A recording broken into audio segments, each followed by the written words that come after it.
मोअज़्ज़िज़ हाज़रीन इकराम, बुज़ुर्गान कौम और मिल्लत, मेरी इज़्ज़तदार माँ और बहनों,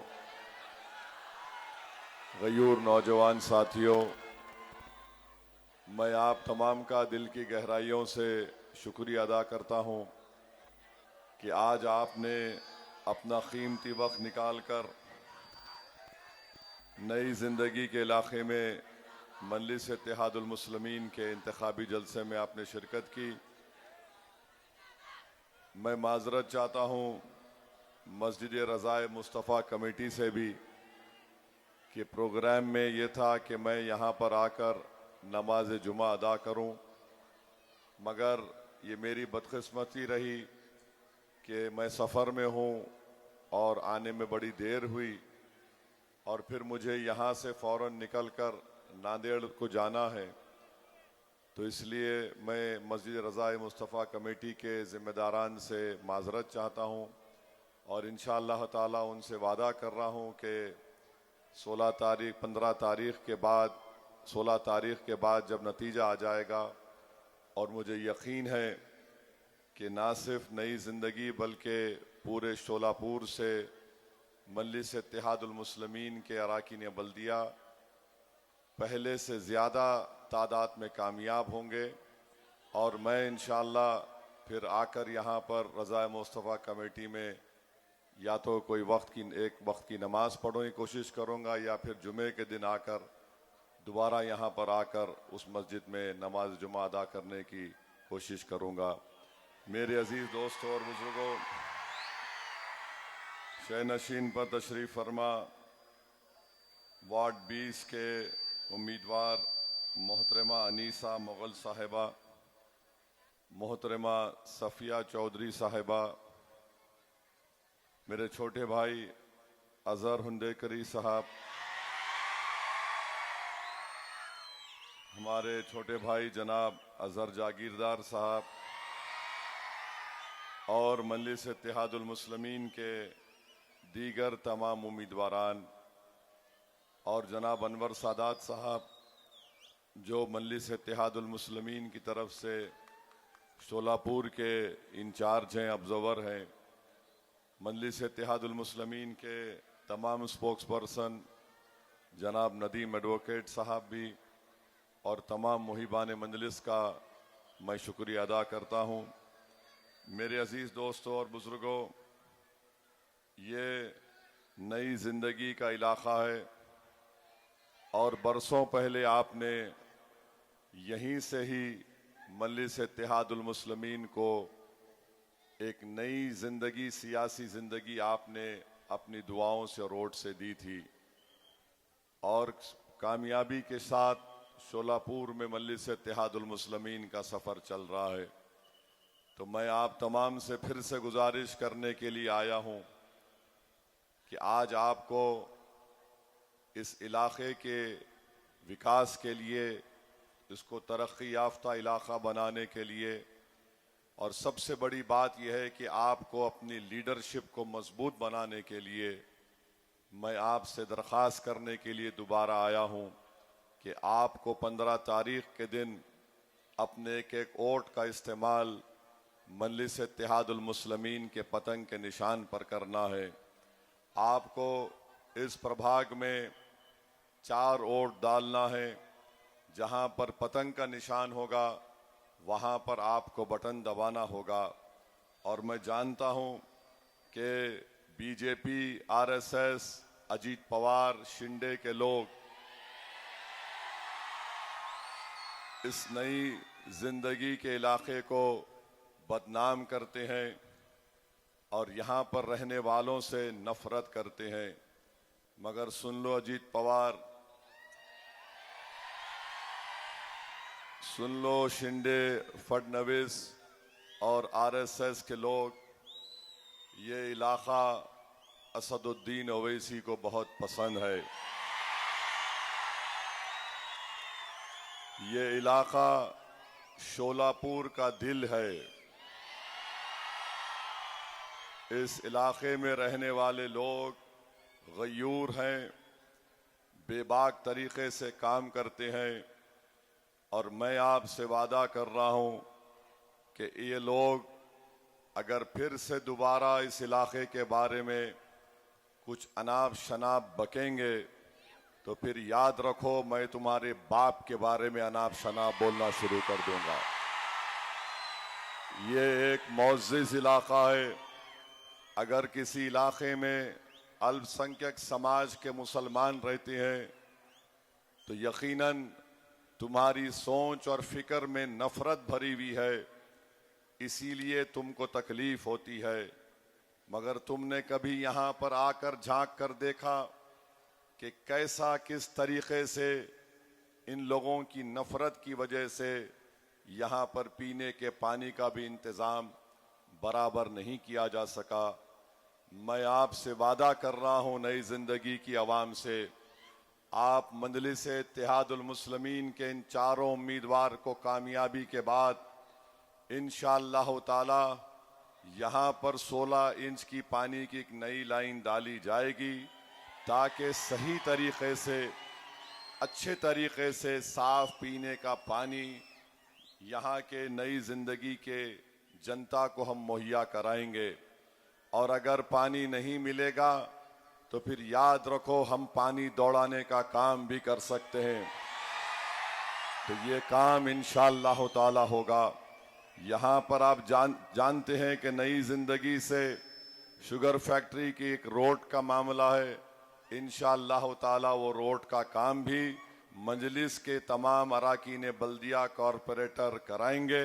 मैं आपसे इसका वादा कर रहा हूँ। और साथ ही साथ इंशाअल्लाह ताला इन तमाम 4 कॉरपोरेटर ने मुझसे कहा है कि वो एक फ्री एम्बुलेंस का भी इंतज़ाम यहाँ पर नई ज़िंदगी में करेंगे ताकि अगर कोई बीमार हो जाता है तो उसकी जान बचाने के लिए, उसको तिबी इमदाद पहुँचाने के लिए जल्द से जल्द अस्पताल पहुँचाने की कोशिश होगी। तो इंशाअल्लाह ताला ये काम भी होगा। और मैं जानता हूँ कि नोटरी है यहाँ पर, प्रॉपर्टी का कार्ड नहीं मिलता। इंशाअल्लाह ताला इसके लिए पूरी शोलापुर की मंजलिस की यूनिट और इम्तियाज़ जलील साहब जो महाराष्ट्र के सदर हैं वो आकर शोलापुर में यहाँ पर गवर्नमेंट के हुकूमत के अहदेदारों से मुलाकात करेंगे और पूरी कोशिश करेंगे। और अगर हुकूमत हमारी इस बात को नहीं कबूल करेगी तो फिर हुकूमत को एक अवामी एहतजाज के लिए तैयार रहना पड़ेगा। ये काम इंशाअल्लाह ताला होना ज़रूरी है। वहीं पर मैं मजलिस इत्तेहादुल मुस्लिमीन के तमाम अराकीन बल्दिया से ये अपील करूँगा कि वो अपनी कामयाबी के बाद नई ज़िंदगी में इस इलाके में तालीम के ऊपर ख़ास तौर से तवज्जो दीजिए। याद रखिए अगर हम तालीम के मैदान में अपने बच्चों को और ख़ास तौर से अपनी बेटियों को पढ़ाएंगे तो यही हमारा मुस्तकबिल है। आज हम रहे या ना रहें, मगर अगर हम अपनी आने वाली नस्ल को ताकतवर बनाना चाहते हैं तो दौलत से कोई ताकतवर नहीं होता, तकरीर करने से कोई ताकतवर नहीं होता। ताकतवर वही कहलाता है जिसके पास अच्छे अखलाक हों। और अच्छे अखलाक कब आते हैं? जब वो तालीम के जेवर से आरास्ता होता है। तो ये हमारी जिम्मेदारी है कि हम अपने नन्हे मुन्ने बच्चे और बच्चियों को तालीम के जेवर से आरास्ता करें। और इत्तेफाक की बात यह है कि आज 9 जनवरी है। आज से 208 साल पहले एक खातून को अल्लाह ने पैदा किया था जिसका नाम फातिमा शेख था। वो फातिमा शेख पूना में पैदा हुई। और फातिमा शेख कौन थी? ये वो खातून थी जिसने महात्मा ज्योतिबाई फूले और सावित्रीबाई फूले के साथ अपना घर दिया था, लाइब्रेरी बनाई थी ताकि दलित लोगों को तालीम के जेवर से आरास्ता किया जाए। जिस तरह आज ये जालिम लोग नई जिंदगी की जनता को और मुसलमानों पर इल्ज़ाम लगाते हैं, ये मनुवादी जहन के लोग उस वक्त भी थे और आज भी हैं। उस वक्त ये आलाजाद के लोग नहीं चाहते थे कि दलितों के बच्चे और बच्चियां तालीम हासिल करें। ये फातिमा शेख वो बहादुर औरत थी जो घर घर जाकर दलित परिवार के लोगों से कहती थी कि आओ, महात्मा ज्योतिबाई फूले ने और सावित्रीबाई फूले ने स्कूल खोला है, अपने बच्चों को तालीम के जेवर से आरास्ता करो। मेरी कोशिश यही होगी कि जो काम कई बरसों पहले 1831 की बात कर रहा हूं, महात्मा ज्योतिबाई फूले के साथ फातिमा शेख थी, उसी तरीके से उसी नहज पर हमको इस इलाके में मुसलमानों के बच्चे और बच्चियों को पढ़ाना है। और सियासी ताकत का इस्तेमाल यकीनन पीने के पानी, रोड, ये तमाम मसाइल को हल करने के साथ साथ हमको अपने बच्चों को तालीम से जोड़ना ज़रूरी है। वहीं पर मेरे अजीज़ दोस्तों और बुजुर्गों, मुझे बड़ी तकलीफ हुई कि हमारे साबिक़ा यूथ प्रेसिडेंट मोहसिन ने फ़लस्तीन पर जब जुल्म हो रहा था और आज भी गाज़ा में जुल्म हो रहा है, तो इन्होंने इजरायली प्रोडक्ट्स को रखकर उसको बायकाट करने के लिए कहा। तो कोई एक इजराइल का चमचा यहाँ पर खड़े होकर नेतन्याहू का भतीजा मालूम होता है, जिसने मोहसिन पर केस बुक कराया। अरे जालिम, तू नेतन्याहू का भतीजा है क्या, जिसने 60,000 मासूम लोगों को मरवा दिया? मगर मोहसिन ने जो काम किया, अच्छा किया, अल्लाह आपको इज्जत से नवाजेगा। अगर कोई मासूम लोगों के कत्ल पर आवाज नहीं उठाएगा तो फिर क्या फायदा? केस बुक कराने वाले का नाम आज से नेतन्याहू का भतीजे के नाम से आप लोग पुकारेंगे इंशाअल्लाह उसको। मेरे अजीज दोस्तों और बुजुर्गों, एक और मसला है, यहाँ पर अस्पताल की जरूरत है। मैं भी बात किया हमारे मजलिस के अजहर हुंडेकरी साहब से, इंशाअल्लाह ताला एक और अस्पताल बनाने की यहाँ पूरी कोशिशें की जाएगी।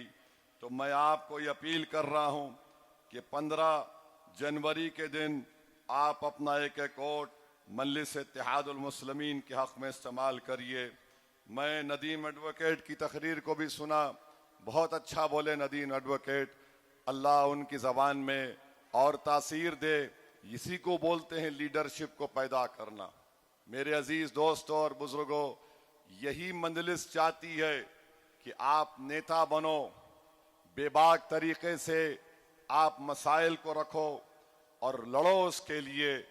दूसरी पार्टी में भी लोग इलेक्शन लड़ रहे हैं, मगर उनकी जबानों पर ताला पड़ा हुआ है, उनकी सोच पर पर्दा पड़ा हुआ है, उनके दिल हैं मगर धड़कते नहीं हैं। मंजलिस का मामला ये है कि जो सच्चाई है उसको बयान करो। अगर कोई ताकतवर है, जुल्म कर रहा है, तो उसकी आंख में आंख डालकर कहो कि जालिम, तुझे हम हरा कर रहेंगे और तेरे जुल्म को बर्दाश्त नहीं करेंगे।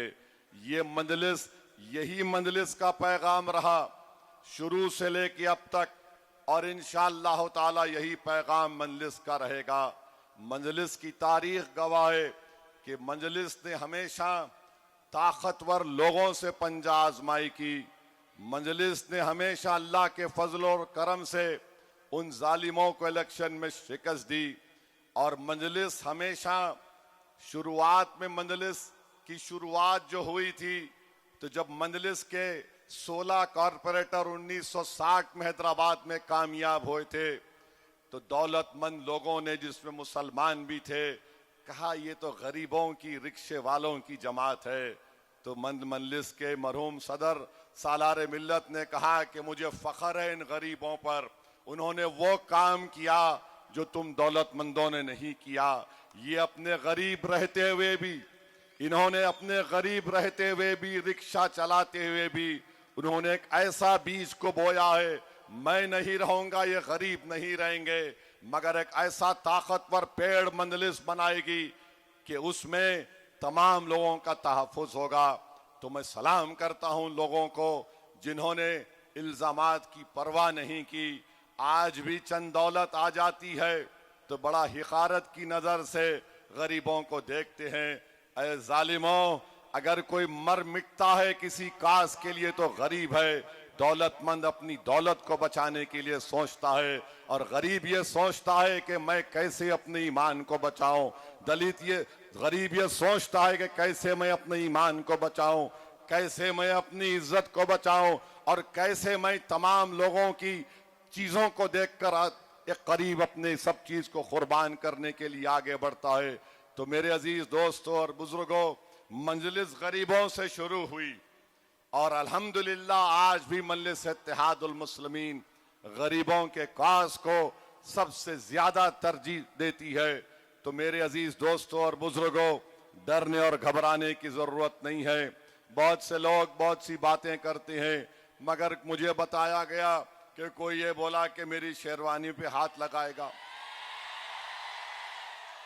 देखो भाई साहब, याद रखो, छेड़खानी नहीं करना। तुम्हारा जो सियासी बाप अजीत पवार है ना, उसको जाके बोलो, सामने बैठो, बोलो मेरे 3 मिनट में गूंगा बना के भिजा देता हूं उसको। ये इस तरह के बातें नहीं करना। भारत की 540 सुनो, हाँ सब है पूरे है। भारत की 540 की पार्लियामेंट में जब हम बोलते तो जिसको खुजली होती है उन्होंने हमारे को खुजा लेता हमारे से। तो इस तरह की बातें मत करो। अपनी गुलामी कर रहे, गुलामी कर लो। तुमको कुछ मिठाई मिले ही खा लो। याद रखो, मेरे को बोलने से तुमको मिल रहा तो तुम्हारा बास मैं हूं। तुम मेरे को ज्यादा बोलेंगे, दुकान तुम्हारी बंद। तो मेरे अजीज दोस्तों और बुजुर्गों, अजीत पवार नरेंद्र मोदी की गोद में बैठे हुए हैं। अजीत पवार को वोट देने का मतलब नरेंद्र मोदी को वोट देना है। अजीत पवार को वोट देने का मतलब यह है कि हम वक्फ के कानून की मुखालिफत नहीं कर रहे बल्कि तायीद कर रहे हैं। अजीत पवार को वोट देने का मतलब यह है कि हम मोदी को उसके साजिश में, उसके प्रोग्राम में कामयाब होने दे रहे हैं कि वो मस्जिद को छीनने का कानून बनाया है। मस्जिद अजीत पवार की नहीं है, मस्जिद नई जिंदगी के रहने वाले गयूर लोगों की है। अजीत पवार को मस्जिद, दरगाह, खानखा से कोई मतलब नहीं है। हमको मतलब है, हमारी पहचान है, हमारी शनाख्त है। तो अपना वोट इस्तेमाल जब आप करेंगे तो मेरी आपसे दरख्वास्त है कि मोदी को वोट मत दो। ये जो है ना त्रिमूर्ति है, मोदी, शिंदे, अजीत पवार, ये एक ही है, इनमें कोई फर्क नहीं है। ये आकर आपके सामने, आपकी आंखों में धूल झोंकने का काम कर रहे हैं। तो मैं आपसे अपील कर रहा हूं कि आप इनको मौसर जवाब दीजिए। और जवाब देने का तरीका ये है कि 15 तारीख के दिन पतंग के निशान पर बटन दबाना। और अभी मालूम हुआ कि एक जोकर है,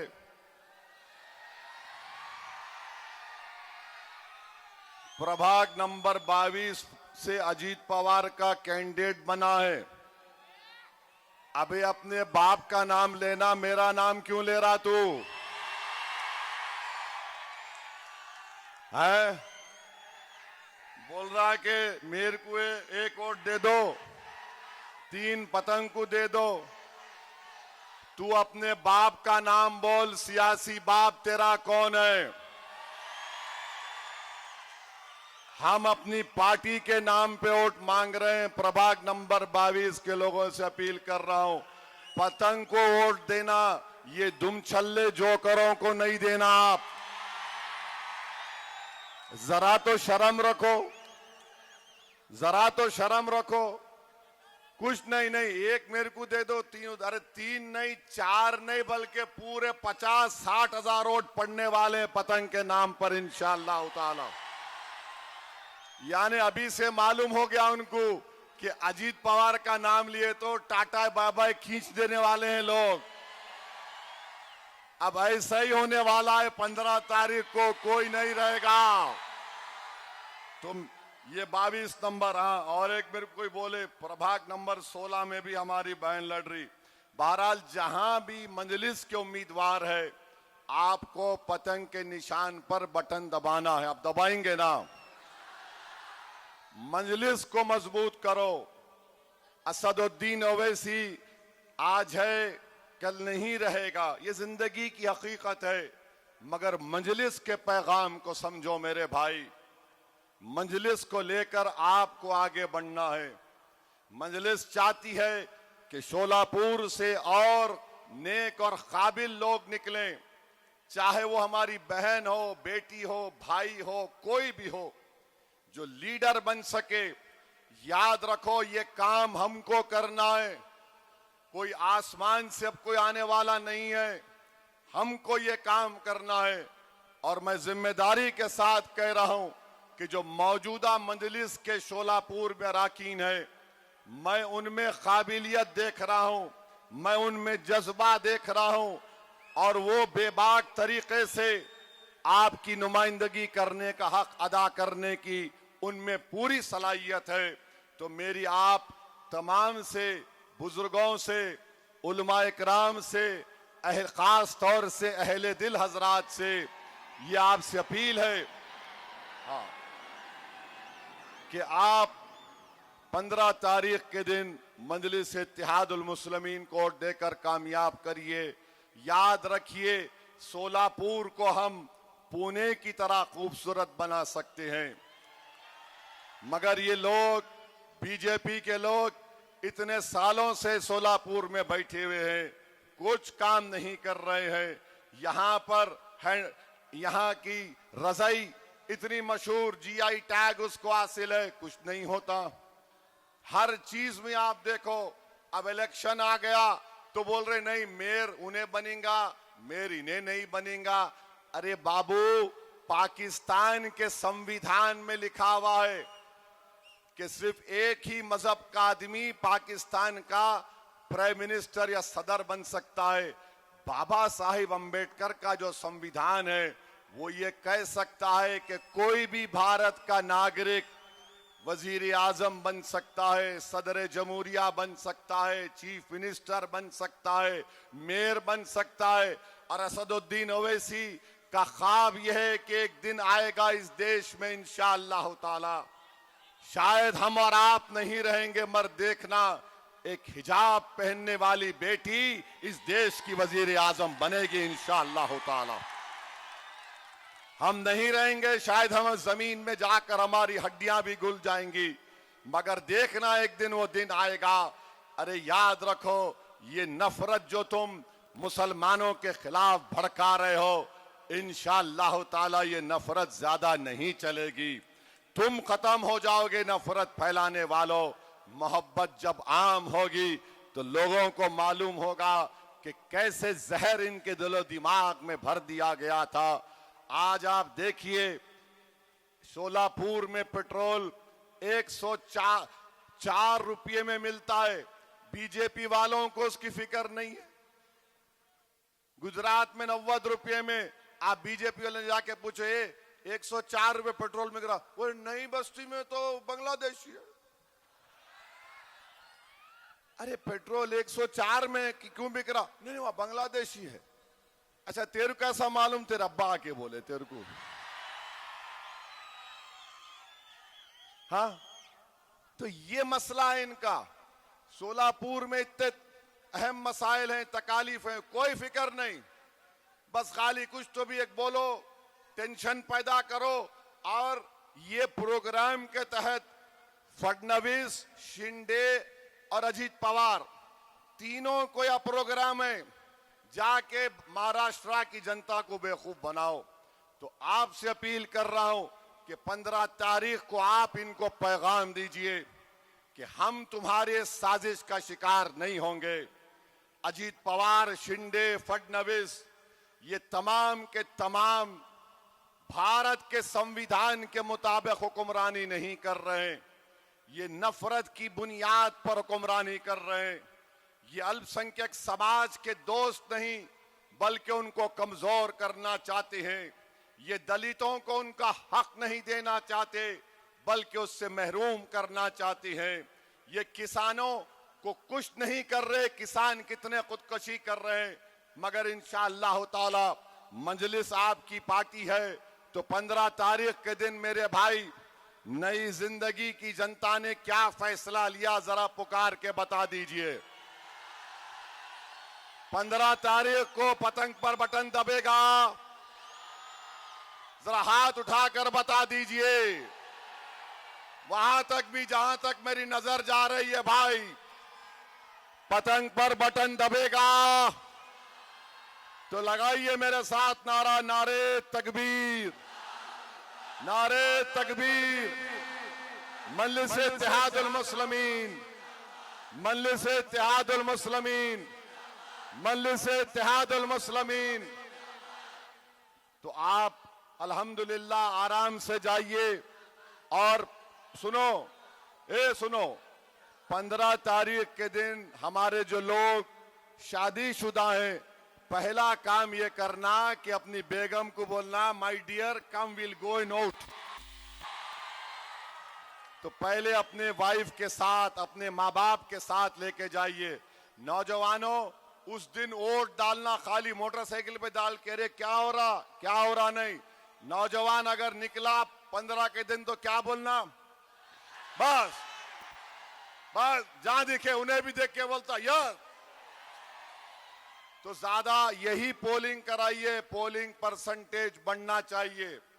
याद रखिए, मैं अहम बात बोल रहा हूं, SIR महाराष्ट्र में होगा। तुम आज निकल के वोट डालेंगे तो तुम्हारा वोटर लिस्ट में नाम है, वो प्रूफ होगा। तो SIR हो सकता है कि इस साल हो, मगर आपका नाम है वोटर लिस्ट में, पतंग को वोट दीजिए। आज आप आए, बहुत बहुत शुक्रिया। मैं माजरत चाहता हूं, मुझे नांदेड़ को जाना है। तमाम को आपका शुक्रिया। अस्सलाम वालेकुम व रहमतुल्लाहि व बरकातहू। क्या कर रहा है लो।